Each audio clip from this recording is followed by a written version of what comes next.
The boundary between life and death, a line etched deep within the human psyche, has been blurred, challenged, and reimagined across cultures and millennia.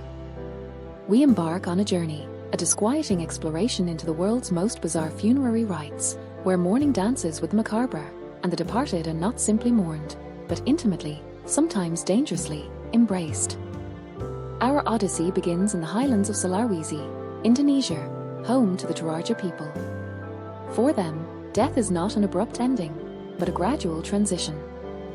The deceased are often kept in their homes, sometimes for years, treated as if merely ill.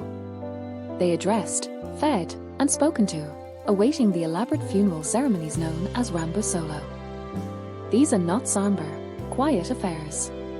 They are vibrant celebrations, lasting for days, even weeks, involving animal sacrifices, music, dance, and feasting.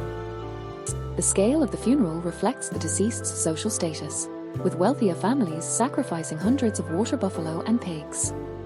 The more animals sacrificed, the faster the soul is believed to reach the afterlife, Puya.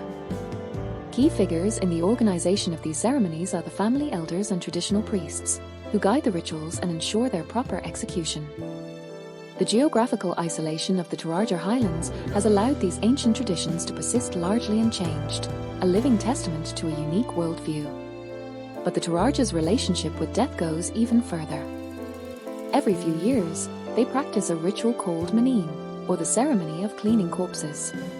The bodies of deceased relatives are exhumed, cleaned, groomed, and dressed in new clothes. They are then paraded around the village, often posed with family members, creating surreal and unsettling family portraits. This act is not seen as disrespectful but as a way to maintain a connection with ancestors, to honor their memory, and to seek their blessings. It is a poignant reminder that death, for the Toraja, is not a final farewell. Our journey takes us next to Madagascar, where the Malagasy people practice Famadiehana, the turning of the bones.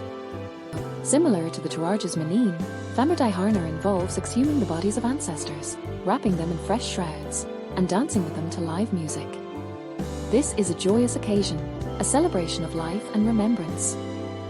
Families travel from far and wide to participate, strengthening bonds and reaffirming their connection to their lineage.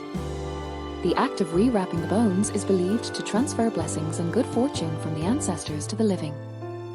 The timing of Famadiehana is often determined by astrologers or traditional healers, ensuring that the ritual is performed at an auspicious time.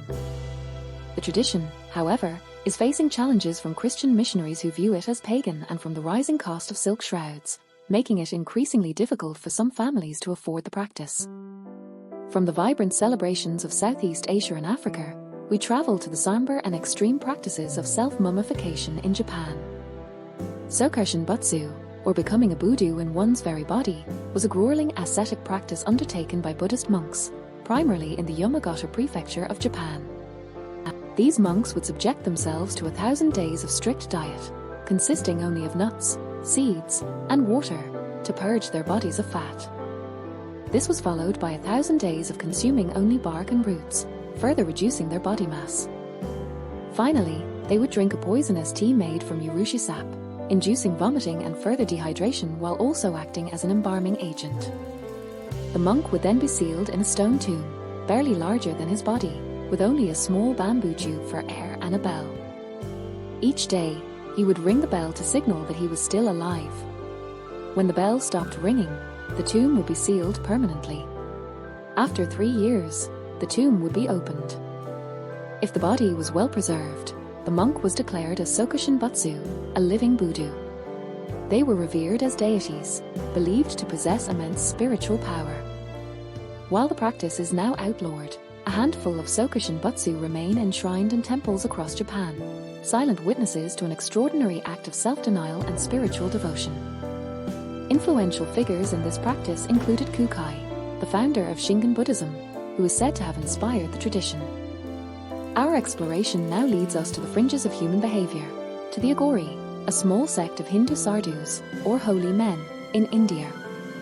They are known for their extreme practices, including cannibalism, smearing their bodies with cremation ashes, and meditating in cemeteries. The Agori believe that by confronting death and decay directly, they can transcend earthly attachments and achieve enlightenment. They consume human flesh, often from the bodies of those who have died naturally or been cremated, not out of hunger or malice, but as a ritual act of detachment. They believe that everything in the universe is sacred, including death, and that by embracing the taboo, they can break free from societal norms and achieve a higher state of consciousness. Their practices are deeply controversial, even within Hinduism, and they are often feared and misunderstood. Finally, we arrive in Tibet, where the practice of sky burial, or jartar, continues to this day. In this tradition, the deceased's body is dismembered and offered to vultures. This practice stems from the Buddhist belief in reincarnation and the practicality of disposing of bodies in a harsh, mountainous environment where the ground is often frozen and wood for cremation is scarce. The body is seen as an empty vessel, no longer needed by the departed spirit. The vultures are considered sacred animals, acting as messengers between the earthly realm and the heavens. The ritual is performed by a rogyarper, or body breaker, who skillfully dismembers the body and prepares it for the vultures. Sky burial is not seen as a morbid or disrespectful act, but as a final act of generosity, providing sustenance to other living creatures. The practice is deeply rooted in Tibetan culture and is considered an essential part of the spiritual journey. These diverse funerary rites, from the joyous celebrations to the extreme acts of self-denial, offer a glimpse into the human condition. They reveal our complex relationship with death, our fears, our hopes, and our unwavering desire to connect with something beyond the mortal realm. They challenge our own perceptions of what is normal, what is acceptable, and what it means to be human. These rituals, though often disturbing, are ultimately a testament to the enduring power of culture and the human spirit. They remind us that even in the face of death, life, in all its bizarre and beautiful forms, continues.